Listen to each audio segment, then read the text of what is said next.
Amém? Estamos na torre de vigia agora, né? Agora a gente pode caminhar. A gente chegou no lugar que precisava para poder entrar naquilo que o Senhor tem para nós.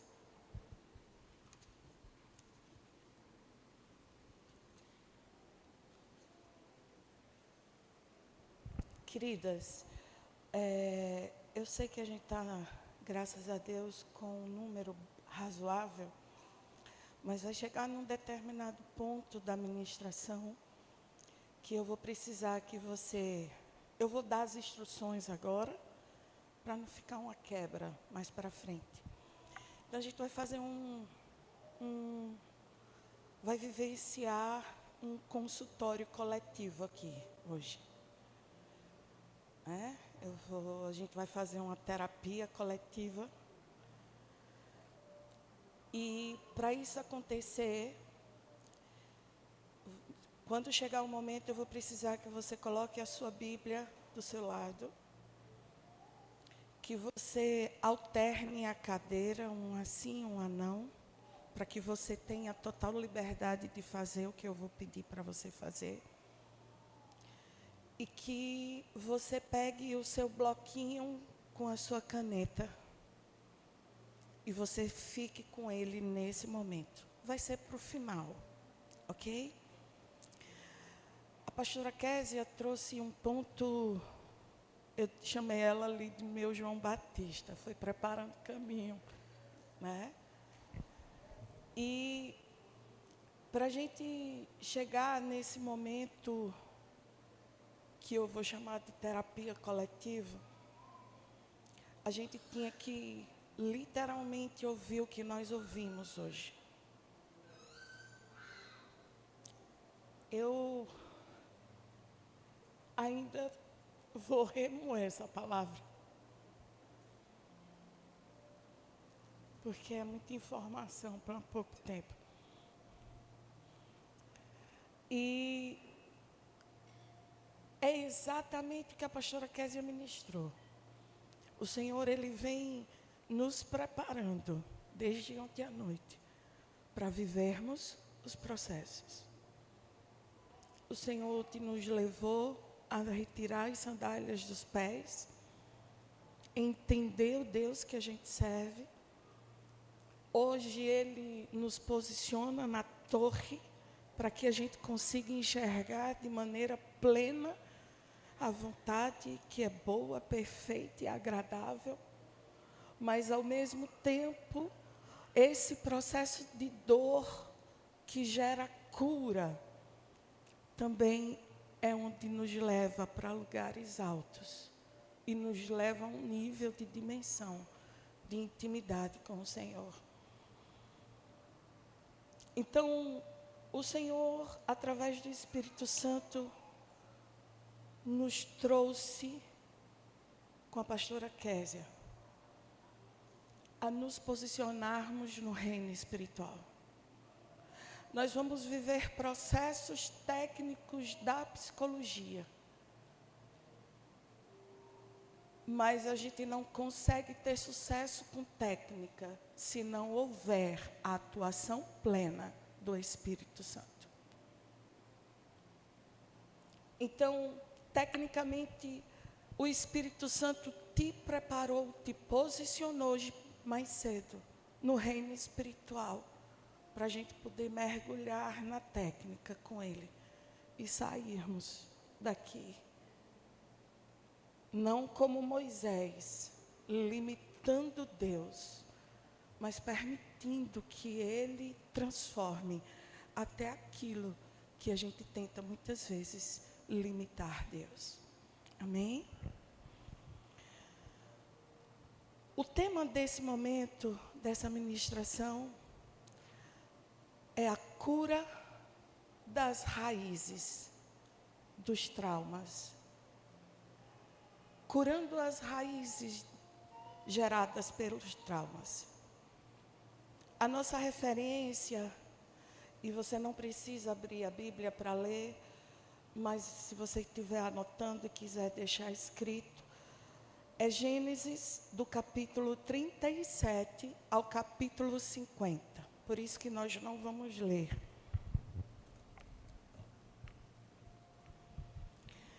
Nesse contexto, é aquela história clássica de José,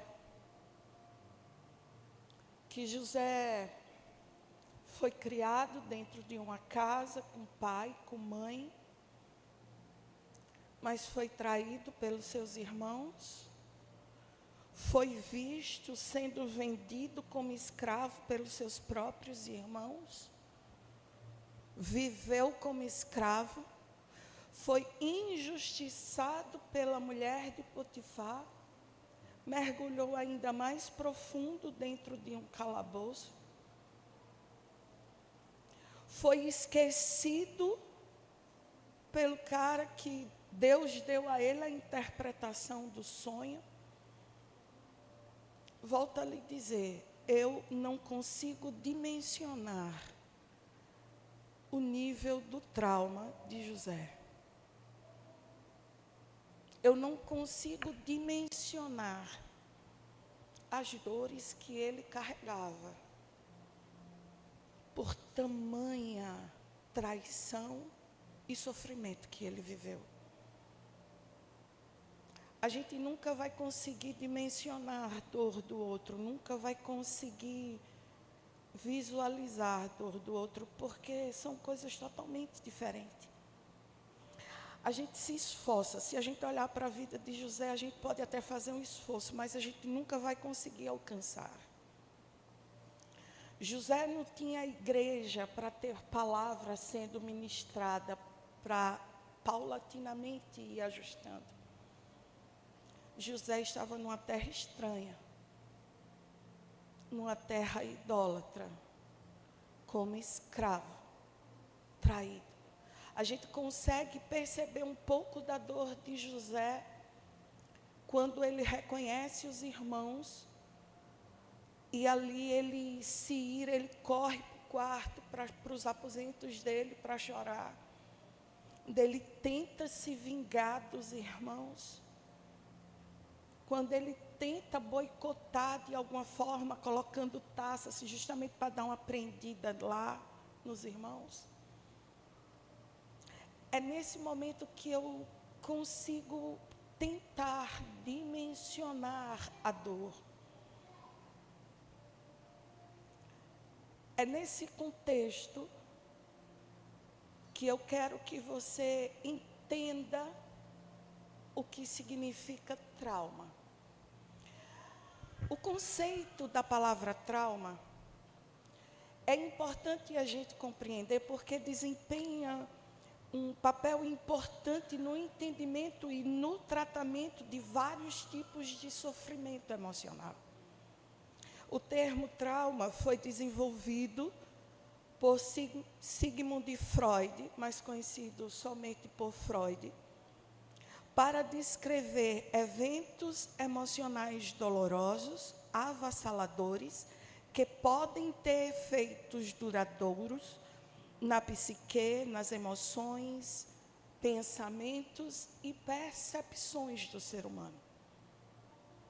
De acordo com a teoria psicanalítica, um trauma ocorre quando uma pessoa é exposta a uma experiência ameaçadora e muito dolorosa, que excede a capacidade de lidar com ela. Isso pode incluir eventos como abuso físico, abuso sexual de todas as formas, perdas, por exemplo, por enchente, por terremotos, perda repentina de entes queridos, dívidas e humilhações públicas de maneira generalizada, tragédias que a gente pode ver de acidente, de conflitos, de facções, e a pessoa está ali no meio, a polícia vem, enfim, isso são traumas. Mas uma coisa que é importante a gente compreender é que todo trauma vai existir dor emocional, mas nem toda dor emocional vai existir trauma.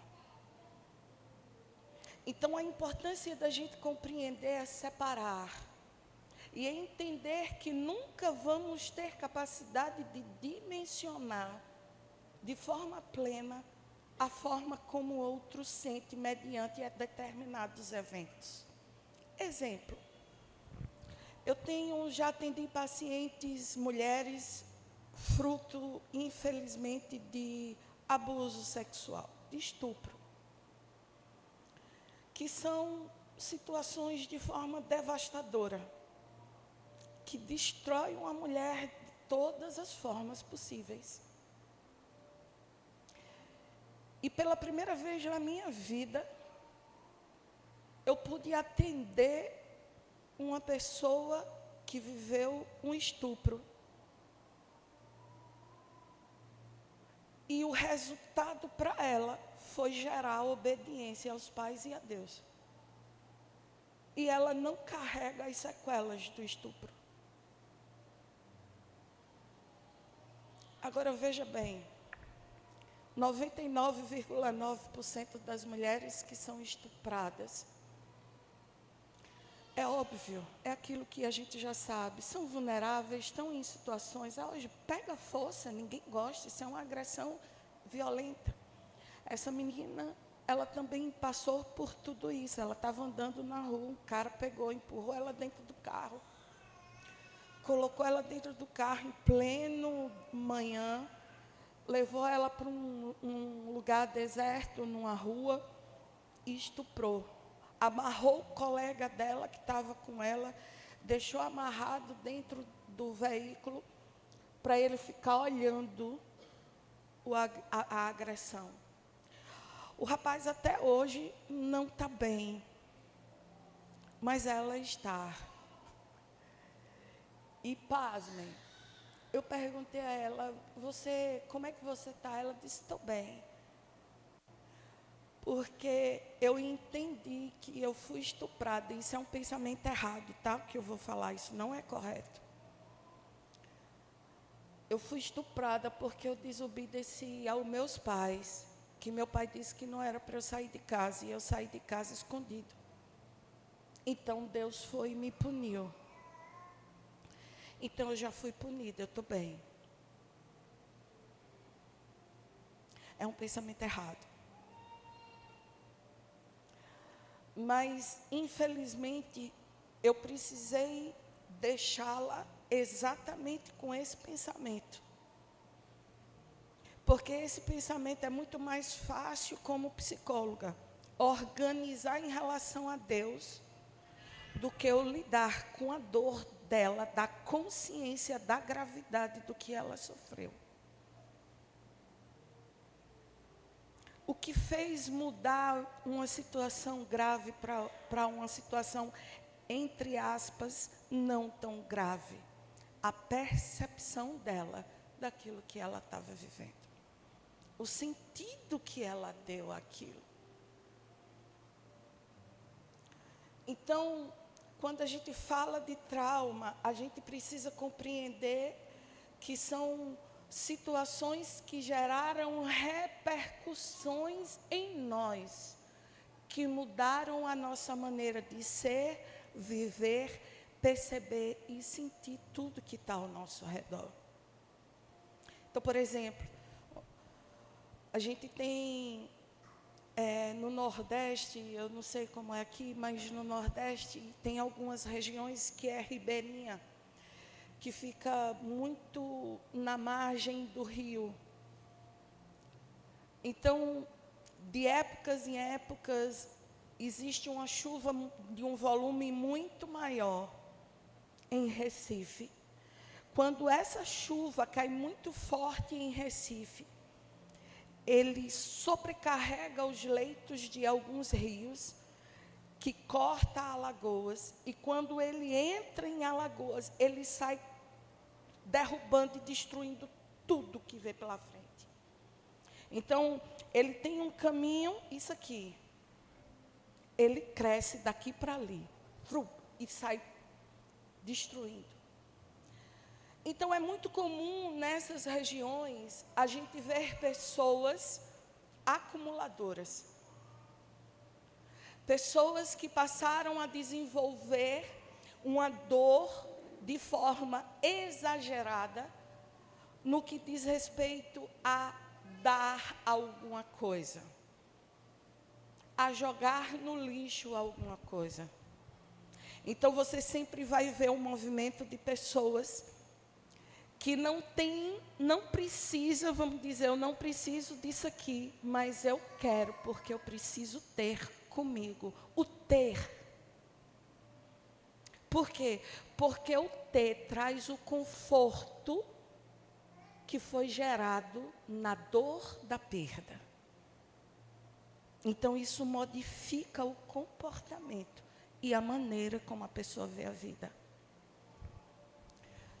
Mulheres que foram traumatizadas por pais agressivos e violentos.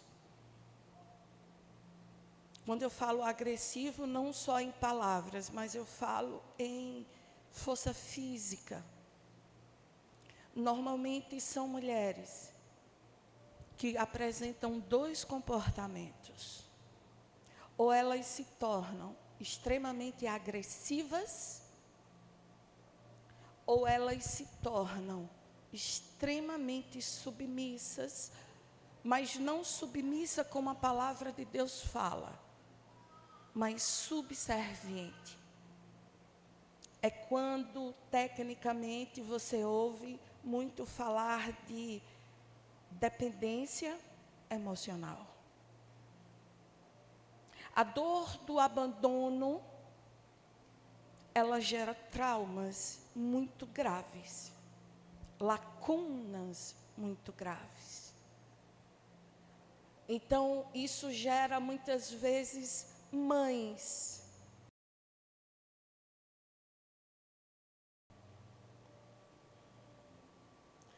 existem traumas consecutivos que vão desenvolver transtornos sérios, como transtornos, de maneira geral, de personalidade, como um que hoje está no auge, muito por aí, que é o transtorno narcisista. Existem psicopatias graves que são geradas por traumas. E é exatamente aí que a gente precisa permanecer na nossa torre de vigia, para que o Espírito Santo nos faça enxergar em nós as lepras que existem, para que possamos ser curadas. O trauma, ele é subjetivo. Cada pessoa vai ter uma leitura, como eu expliquei aqui. Cada pessoa vai ter uma forma. Quando uma pessoa ela sofre um trauma, ela sobrecarrega o seu sistema psíquico, provocando sintomas de ansiedade, flashbacks durante a noite. Uma das coisas que a gente pode perceber no trauma é que a maioria deles, os flashbacks acontecem quando a pessoa está relaxada, quando a pessoa está para dormir, quando a pessoa está assistindo um filme que ele começa com muito mais força a vir. É por isso que tem muita gente que tem insônia. É por isso que isso desenvolve pressão alta, que pode gerar um mal súbito, parada cardiorrespiratória, enquanto a pessoa dorme. Por quê? Porque quando nós dormimos e entramos no estágio REM do sono, o nosso cérebro, ele acorda uma parte e ele vai organizar. A gente passa o nosso dia inteiro alimentando e colocando informações. É tipo assim, um quarto da bagunça. A gente passa o dia todinho jogando tudo lá.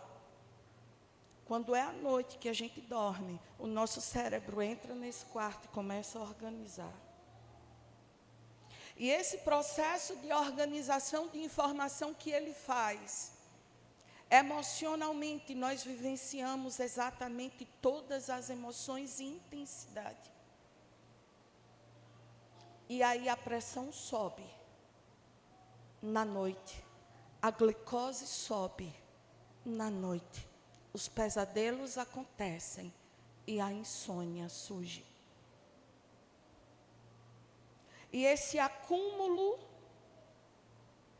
da má qualidade do sono de insônia vai desencadear queda de cabelo, úlcera nervosa, inflamação nas artérias, inflamação nas juntas, peso na lombar,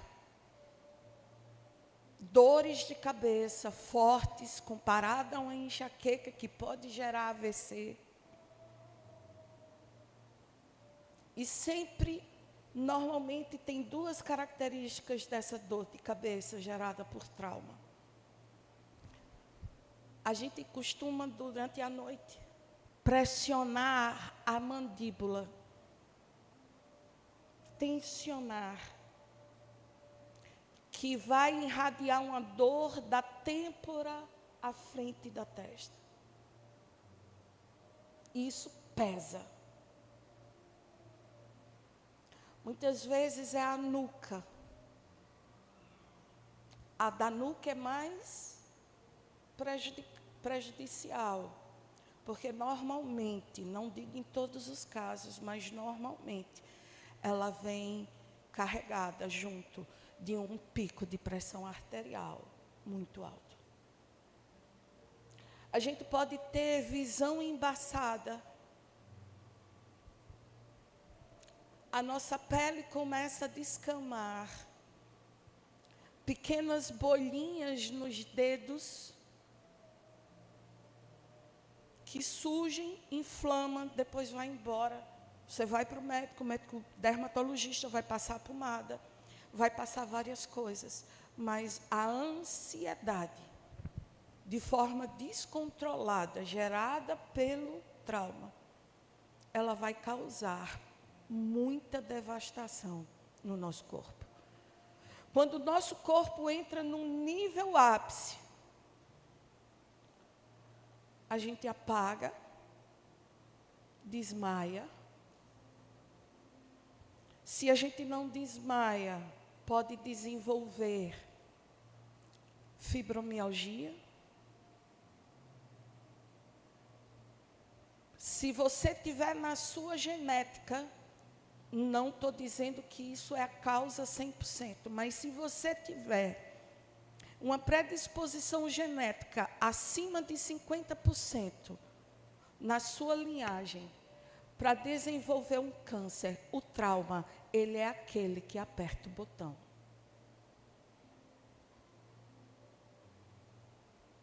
Então, quando Deus diz que a gente precisa cuidar de nós, Ele nos ensina que somos espírito, alma e corpo. O nosso corpo tem janelas para a nossa alma. E a nossa alma são portas para o nosso espírito. Então, as nossas janelas são os órgãos do sentido. Aquilo que vemos, aquilo que ouvimos, aquilo que falamos, aquilo que cheiramos. Mas cheiro, pastora, cheiro. Tem cheiro que a gente sentiu em uma determinada situação, que quando a gente cheira de novo nos incomoda, gera uma melancolia, ativa áreas do nosso cérebro de forma emocional. Os órgãos do sentido são janelas para a nossa alma. É por isso que a palavra de Deus, no Salmo 1 diz: não se assente na roda dos escarnecedores e nem se detenha no caminho dos pecadores. A gente só lê esse contexto desse versículo para pessoas humanas. Mas eu preciso que também você entenda esse texto dizendo: pare de sentar na roda dos escarnecedores dos seus pensamentos. E pare de andar segundo a conduta dos seus pensamentos pecadores. Mas antes, o seu pensamento, você deve meditar na lei do Senhor. Quantas vezes? De dia e de noite. A palavra de Deus nos ensina que a palavra, ela é uma espada que divide espírito de alma. E ele diz, e ela é apta para discernir pensamentos e intenções. O que é que a gente precisa entender desse versículo? Que a palavra é o conhecimento que nós precisamos para estar na torre de vigia da nossa vida, discernindo os tempos e as coisas. Por quê? Porque se a gente não discernir, a gente entra dentro daquele contexto do versículo que diz: o meu povo peca por falta de conhecimento. E quando Jesus diz isso, não está falando apenas do pecado da mentira, do pecado do engano, não. Mas ele está falando do pecado que quebra o segundo mandamento. Qual é o segundo mandamento? Ama o próximo como quem? Você está se amando? Quais são as atitudes de amor que você faz por você mesmo? Que te leva a questionar a Deus, não de forma afrontosa, mas dizer: Senhor, o porquê eu estou vivendo isso? Quais são as mazelas que existem em mim que está me conduzindo ao nível de guerra?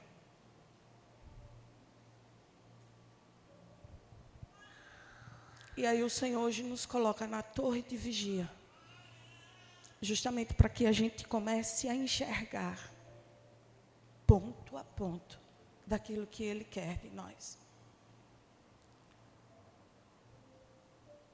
Uma das coisas que a gente precisa entender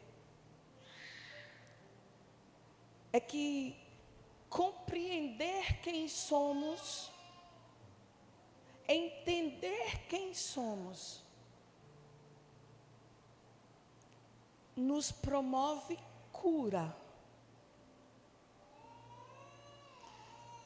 Se você for analisar todas as vezes que Jesus ia curar alguém, Jesus fazia uma pergunta extremamente terapêutica. Ele dizia: que queres que eu te faça? Vamos imaginar o cenário. Imagine o cego de Jericó na porta do templo, certo? Jesus diz: pensa comigo, tá? Viaja na maionese comigo.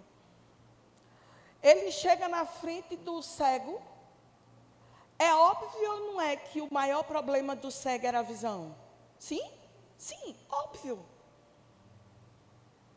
Mas também era óbvio que ele estava diante de Jesus. E Jesus só fez uma pergunta: que queres que eu te faça? Correto? Vou falar na linguagem de hoje, tá? Ele podia ter dito: Senhor, eu quero uma esmola de $100.000 por semana. Podia, porque Jesus fez uma pergunta: que queres que eu te faça? A questão não é essa. A questão é que quando Jesus pergunta, Ele quer que a gente entre em contato com a nossa própria realidade, para que a gente apresente o que é óbvio para Ele. mas Ele quer que a gente fale.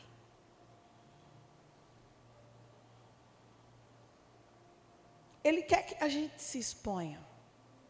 Deus não está procurando pessoas perfeitas. Deus está procurando mulheres obedientes e tementes a Deus, disposta a estar na torre de vigia o tempo inteiro. Então, o que é que Jesus quer de mim hoje e de você? Ele quer que a gente seja verdadeiro com Ele. O problema da gente ser verdadeiro é sinônimo da religiosidade. Um dos pontos é religiosidade. A gente coloca Deus, o nosso relacionamento com Deus, dentro de uma caixinha. Então, quando a gente vai orar como se Deus fosse uma pessoa muito longe. E aí a gente está chegando assim: amado Deus, magnífico Senhor. Está errado? Não. Mas Deus quer que você chegue para Ele hoje e diz: oi, Senhor, já estou aqui, ó, vamos lá. Oi, fulana fez isso e isso, eu passei fome, eu fui traumatizada nisso. Está doendo, eu estou por aqui com cicrano.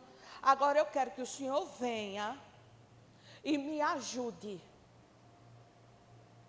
a ser curada e a viver o processo que eu preciso. Olha, Senhor, deixa eu bater a real com o Senhor. Eu passei necessidade e as dores de eu nunca ter comprado uma roupa, de eu nunca ter tido um aniversário, de eu nunca ter tido isso, do meu marido ser só a graça de Deus sobre ele, e a gente não tem comentários. Dizer: Senhor, tá, ó, para aí. Mas a culpa foi de Deus que lhe deu? Não, foi a gente que não escolheu certo, né? Às vezes a gente não ora, aí a gente arruma umas peças, aí Deus diz: pronto, agora você vai ficar para o resto da vida, e a gente vai ter que orar e jejuar. Mas Deus pode mudar? Pode, mas a gente precisa ser sincero com Ele.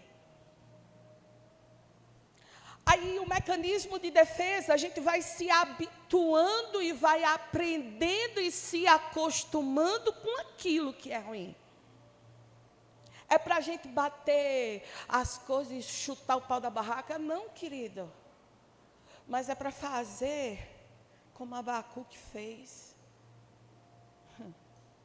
É questionar, não de afrontar o Senhor, mas de apresentar.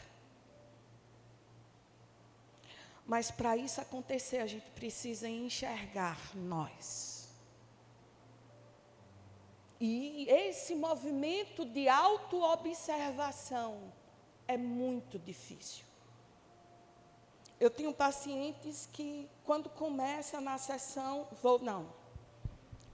parem.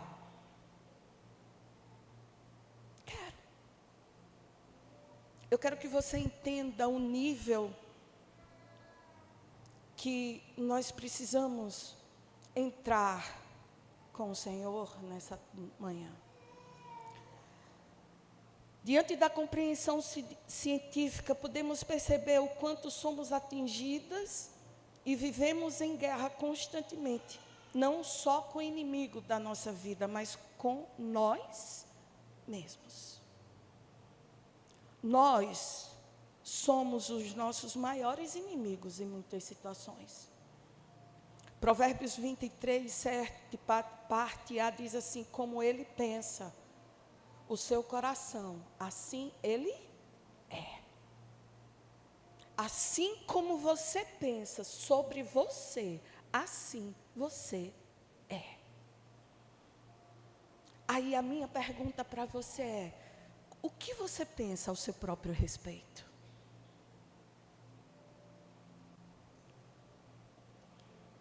Eu queria que você entendesse a diferença entre vítima e vitimismo.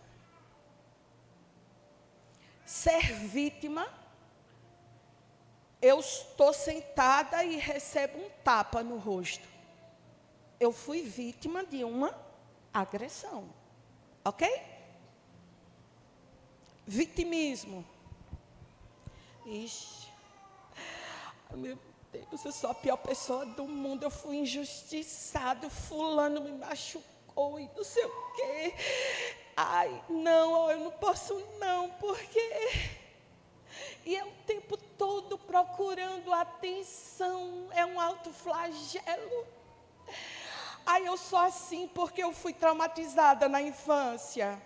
Ai, eu sou assim porque Deus me fez assim. Ai, eu sou assim porque eu não tive pai, porque eu não tive mãe, porque o meu marido me traiu. Eu sou assim. Fazer o quê? Tomar vergonha, querida, na cara. Porque Deus não te fez para ser vitimista. O que foi que nós aprendemos? A dor nos proporciona mudança de nível. A dor é o tirar, a dor, ela vai depender, lembra de ontem, tira as sandálias. E entra. Você tem e deve apresentar suas dores ao Senhor, mas nunca justificar a sua maneira de ser e viver em detrimento ao que você sofreu. Mas, pastora, mas eu passei a ficar assim por causa disso. Entendo. Não discuto essa realidade. Porém, a palavra, quando ela nos exorta e nos ensina, ela está nos colocando na torre de vigia, para a gente mudar qual é a rota que nós vamos assumir daqui para frente, diante de Deus, através de nós. A palavra de Deus nos ensina, Filipenses 4:8. Quanto ao mais, irmãos, pense em tudo que é verdadeiro, tudo que é honesto, tudo que é justo, tudo que é puro, tudo que é amável, tudo que é de boa fama. Se há alguma virtude nessas coisas, é nisso que você deve pensar. A palavra de Deus nos ensina como nós devemos direcionar o nosso pensamento. Ah, mas eu penso, eu não tenho controle. Tem, querida, tem. Tem. Quando Deus criou a mim e a você, Ele nos deu autoridade para frutificar, multiplicar, dominar e sujeitar. Depois do pecado, perdemos essa autoridade. Mas em Cristo Jesus, Ele resgatou essa autoridade. Nos deu essa capacidade de desenvolvermos. E Ele chama isso de fruto do Espírito. E no fruto do Espírito tem lá longanimidade, paciência, domínio próprio, amabilidade. Todos eles com a linguagem diferente dos 4 primeiros de quando fomos feitos. Gênesis 4:7, o Senhor nos prova esse entendimento. Quando Ele chega diante de Caim e diz, o pecado está à tua porta. O próprio Deus diz o quê? Cabe a você dominá-lo. Cabe a quem dominar os pensamentos? Diga comigo, a mim.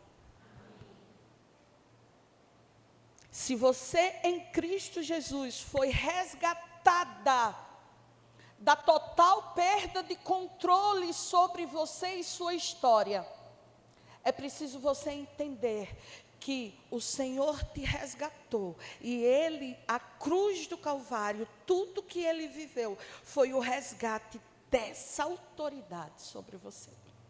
O que acontece muito conosco é dentro daquela parábola do filho pródigo. A gente só fala da parábola do filho pródigo na pessoa que retorna. Mas eu quero chamar a sua atenção para o filho que fica na fazenda. Ele está na nossa linguagem. Ele está na igreja? Sim ou não? Sim. Ele obedece ao pai? Sim. Ele faz tudo conforme o pai, tudo certinho, tudo planejado, tudo organizado? Sim. Mas ele tem sentimento de inferioridade. Quando o irmão chega, ele se revolta. E diz, mas o Senhor mandou matar um novilho cevado e nunca me deu um para eu me divertir com os meus amigos. O que é que o pai diz? Você é meu filho, tudo que é meu é teu. Você está aqui comigo. Era só você pedir e fazer. Estamos na casa do Pai, estamos jejuando e orando. Estamos buscando viver todos os dias a santidade. Mas a gente não desfruta dos benefícios de ser filho. E a gente se envolve nesse contexto. O trauma produz consequências tanto positivas quanto negativas. É importante que a gente entenda. Então, tem coisas que a gente sofre de trauma. Como a pastora Kézia, eu vou usar os termos que ela usou. A dor nos ensina, ela nos protege. Existem traumas que vão gerar dores exatamente dentro dessa estrutura. Nos protege. A gente já fica limitado, a gente já vai ali, opa. Então, a gente vai sendo treinado também por isso. O trauma, ele é sempre tendencioso ao vitimismo. Ou a gente acha que todo mundo é devedor e é responsável por nós. Ninguém me ama, ninguém me quer. Eu estou assim por causa de fulano, eu estou assim por causa de cicrano, eu estou assim por causa de Beltrano. Beltrano me machucou, Beltrano me feriu.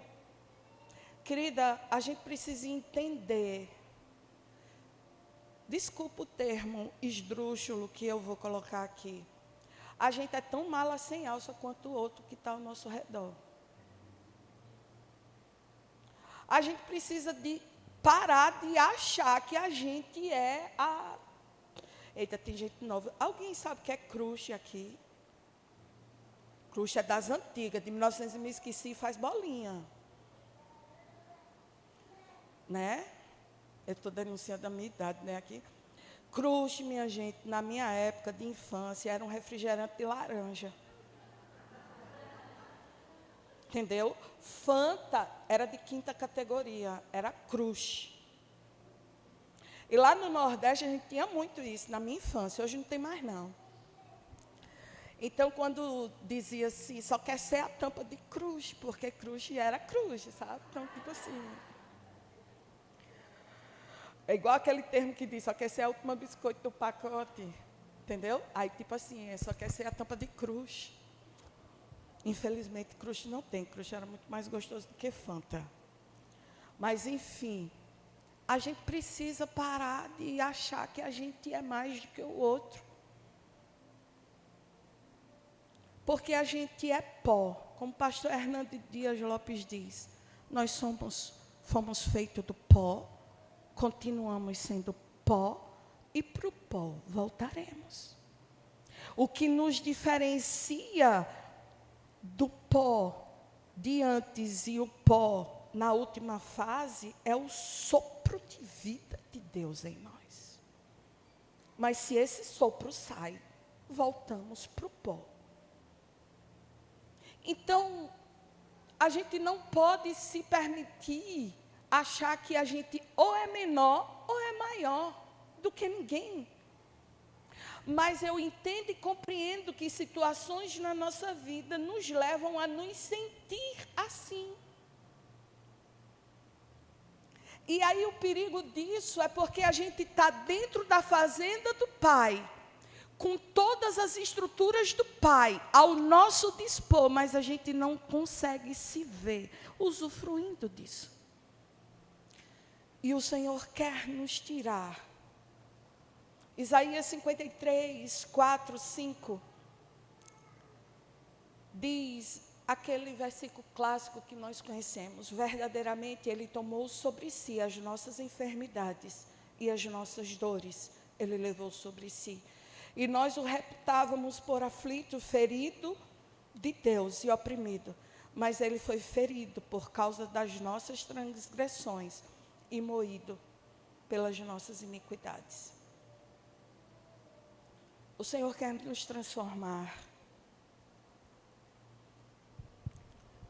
Tem um mês que Deus tem me inquietado muito com um versículo simples, básico, que diz assim: Enoque andou com Deus. É a única pessoa na Bíblia que eu li até hoje que tem esse termo, Enoque andou com Deus. A ponto que Deus já não conseguia dizer não a Enoque. Você já imaginou o que é isso? Eu já tentei, mas não consegui. Eu ainda estou buscando. Enoque andou com Deus, a ponto que Deus não conseguia dizer não a Enoque. E chegou num ponto tão grande que Deus o retirou da terra.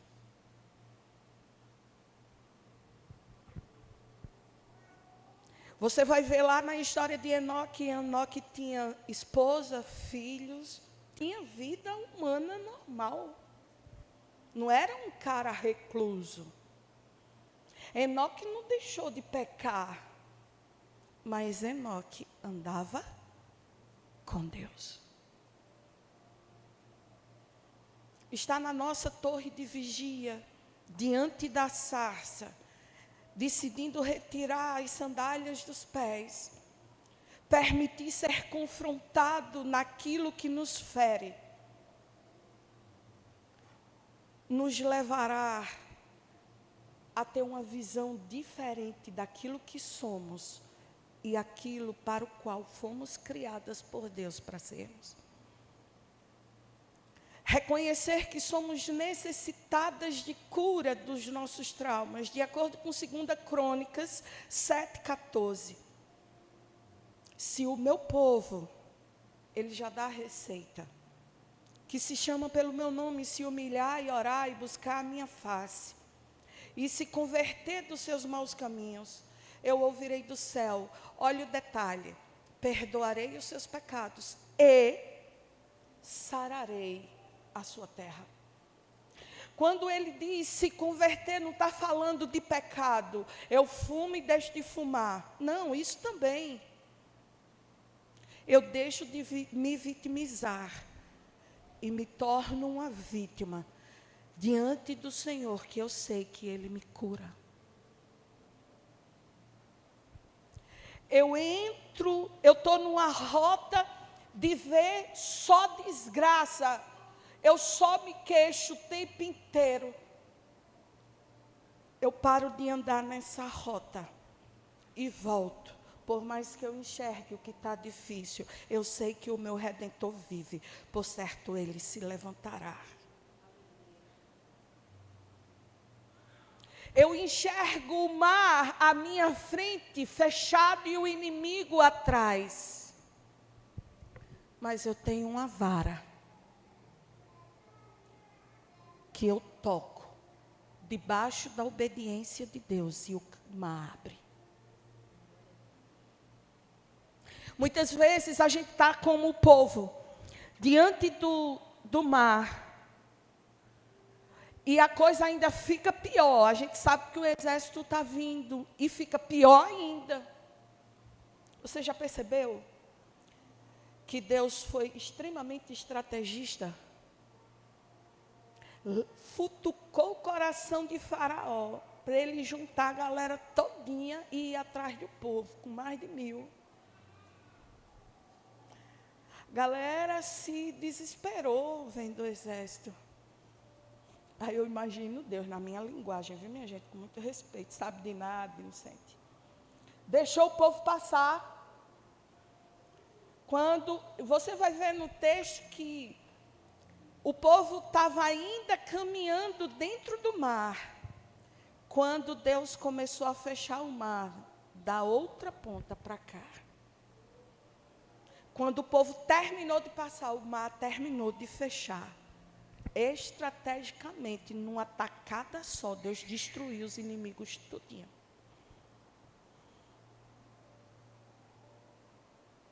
Entende como muitas vezes a dor que você está vivendo, ela pode ser uma estratégia de Deus justamente para destruir quem está lhe oprimindo. A diferença é se eu vou me queixar e me lamentar e me tornar vítima, ou se eu vou me posicionar, entender que se eu sirvo a um Deus estrategista, tem coisa dele por aí se arrumando ao meu favor. Identificar e controlar os pensamentos, como eu já falei aqui no Salmo 1. Como identificar os nossos comportamentos que são gerados por traumas, eu já falei alguns aqui. Se conhecendo a sua história, se permitindo ser controlado, avaliando as dificuldades, as situações que somos limitados, como foi com Moisés. Gente, Moisés estava diante do próprio Deus, ele podia dizer: Deus, me cure dessa incapacidade de falar. Ele simplesmente disse: eu não sei falar. Às vezes Deus está dizendo: ei, minha filha, você está com a dificuldade financeira, você está no sufoco, porque eu lhe dei o dom de fazer bolo para você vender, e você não está se ligando que eu quero lhe abençoar vendendo bolo, e eu estou fechando a porta do seu emprego para que a sua ficha caia. Eu estou dando um exemplo. Porque se você serve ao Deus que abre porta e ninguém fecha, e fecha e ninguém abre, por que você está passando um sufoco em determinada área da sua vida? Pare e preste atenção. As feridas emocionais nos bloqueiam de perceber a grandeza de Deus. A nossa história de dores, ela pode se tornar um obstáculo para a gente enxergar aquilo que Deus quer em nós. Às vezes Deus diz: ei, minha filha, eu preciso que você estude. Ah, isso não é coisa para mim não, minha cabeça chega queima. Olha, tem idade para isso, mas não. Está repreendido, espírito de vitimismo. Sai daí, criatura. Tu fosse feito imagem e semelhança de Deus. Aquele que te chama é aquele que te capacita. Se ele está lhe inquietando, é porque ele está dizendo: vá, criatura. Agora não esqueça que Deus, ele diz: eis que estou à porta. Se ouvirdes a minha voz, não endureça o vosso.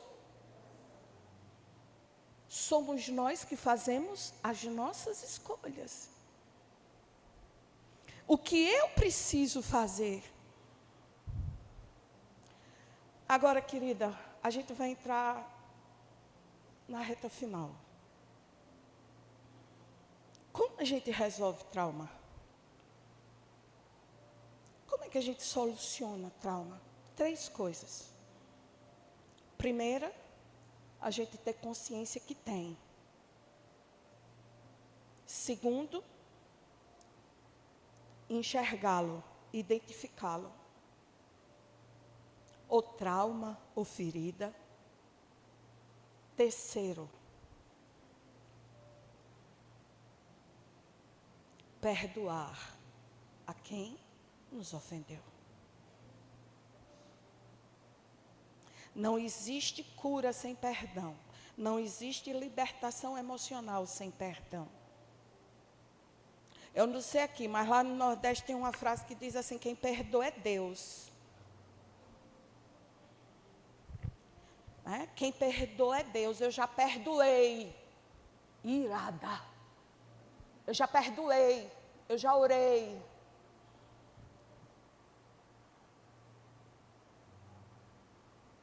Por que você continua no mesmo ciclo? Por que você não consegue progredir? Por que você não consegue enxergar o que Deus está mostrando do seu futuro que Ele tem para você, mesmo você subindo na torre de vigia?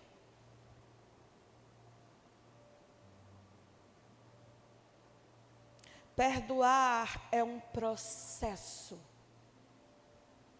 Existem situações que a gente pode perdoar de forma instantânea? Sim. Mas são poucas as situações. Mas perdoar é um processo. E normalmente o processo de perdão a gente inicia pela tomada de posicionamento, entendimento. E o terceiro passo, a gente vai na força do ranço. Conhece a força do ranço? Estou aqui para liberar perdão, mas não queria não. Me disseram que era para eu abençoar quem me ofendeu. Está aqui, ó, Senhor, abençoa. Se vale 2 contos de réis, um negócio desse. Mas a obediência através do entendimento vai começar a quebrar as barreiras geradas pela dor que foi causada em você. E quando é que eu devo parar de orar por essa pessoa? No dia que o seu coração se alegrar e se encher de alegria, porque você está tendo o privilégio de orar por aquela pessoa que lhe ofendeu. E isso não acontece da noite para o dia. O meu processo levou 1 ano e meio.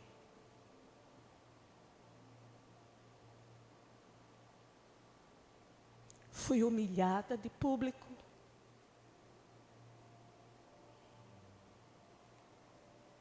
Eu vou contar só um episódio. Eu tinha acabado de ministrar a equipe de libertação e intercessão. Fez um corredor e viraram as costas para que eu passasse no meio desse corredor.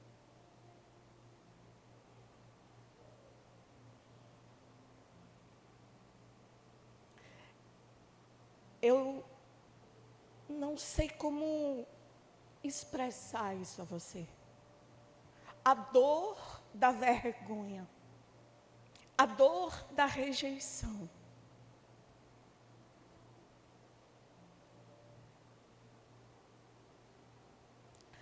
E nos piores momentos, num dos piores momentos da minha vida, que eu tive a chikungunya, eu estava no auge do sofrimento. E a minha liderança chegou na minha casa para orar por mim. Não a de hoje, isso faz muitos anos atrás. Chegou para mim e disse assim: o que foi que você fez de pecado para Satanás invadir a sua vida desse jeito? Eu estava num nível de febre, onde eu passava o dedo no meu céu da boca e saía a pele inteira no dedo. Eu estou lhe dando 2 exemplos de muita coisa que eu vivi ao longo de 6 anos na minha vida. Até um dia que eu estava no sertão, trabalhando no PSF. No meio de uma comunidade, no meio do nada, cercado do nada. E o Espírito Santo bradou no meu coração: é hora de você sair, porque se você não sair, você morre. Eu já estava há meses com ansiolítico. eu tive várias situações de saúde nesse tempo, por causa dessas situações. E eu estava num lugar onde não pega internet. É distante, eu não sei se vocês entendem. Tem a cidade, aí tem um povoado muito longe, e dentro desse povoado tem as casinhas que ficam bem longe. Ou seja, um lugar remoto quase. E no mesmo instante que Deus falou comigo, o Espírito Santo falou comigo, o meu celular pegou a internet. Para eu ligar para o meu marido, para dizer a ele, vá lá, converse assim, assim, assim, conforme o Senhor está me dizendo. E a partir daí eu iniciei o meu processo de cura. E todas as vezes que eu precisava subir numa torre de vigia, para enxergar as minhas dores, que eram tão profundas, que eu não conseguia parar. Eu não dormia direito. Eu não conseguia parar. Porque a minha mente trabalhava tudo. A cada 3 meses, durante 1 ano e meio, Deus usou um amigo apóstolo. Ele dizia assim, olha, preciso de você para ministrar cura interior no encontro com Deus. Eu digo, tu tem certeza mesmo? Ele me conhecia e sabia de tudo que eu tinha vivido. Ele disse, tenho. E eu ia ministrar cura, mas quem mais estava precisando era eu. Com 3 meses depois, ele disse, eu preciso que você ministre na minha igreja a cura pelo perdão. Era exatamente o que eu precisava. Eu disse, Senhor, como é que eu vou ser hipócrita de ministrar ao teu povo algo que eu não estou conseguindo viver? É esse tipo de questionamento que Abacuque fez com o Senhor. E o Senhor me deu a ministração inteira. E eu fiquei um dia inteiro diante de Deus, desesperada, porque como era que eu ia fazer isso? Eu ia ministrar algo que eu não conseguia viver. Foi quando o Senhor me levou para Jó.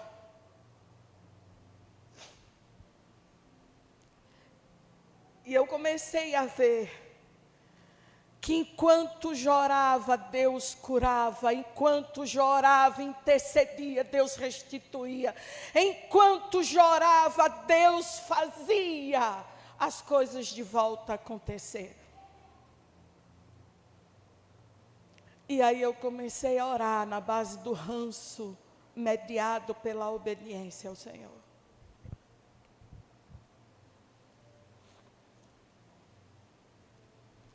E o Senhor começou o meu processo de cura.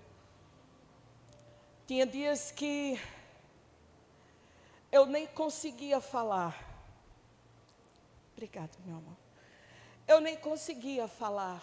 Tinha dias que eu saía de casa para ministrar cura, sentava no carro, baixava o banco de trás,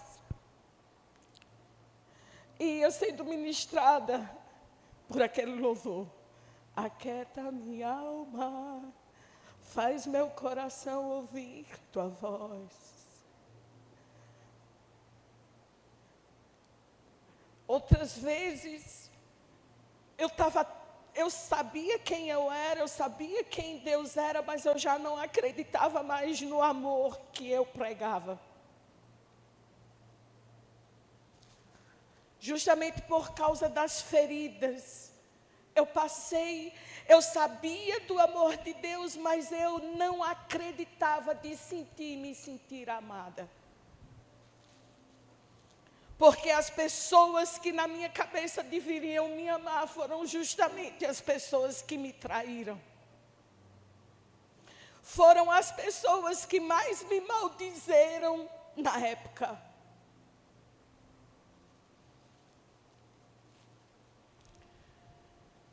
Foi quando o Senhor me ensinou a declarar sobre a minha vida: Ele me ama. E eu ficava horas com esse louvor, porque eu precisava que a minha alma acreditasse que realmente Ele me amava. As feridas emocionais podem nos bloquear, no nível que a gente é filho, mas não vive como.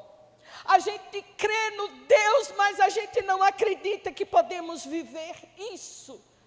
Mas se nós não decidirmos entrar na rota do perdão, nós iremos ficar paralisadas o tempo inteiro na mesma estação.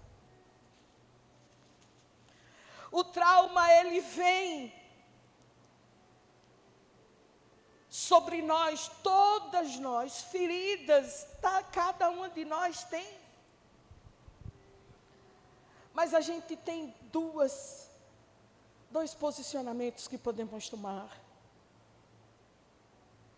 A gente pode se submeter a Ele, ou a gente pode dar continuidade à nossa vida exatamente como ela está.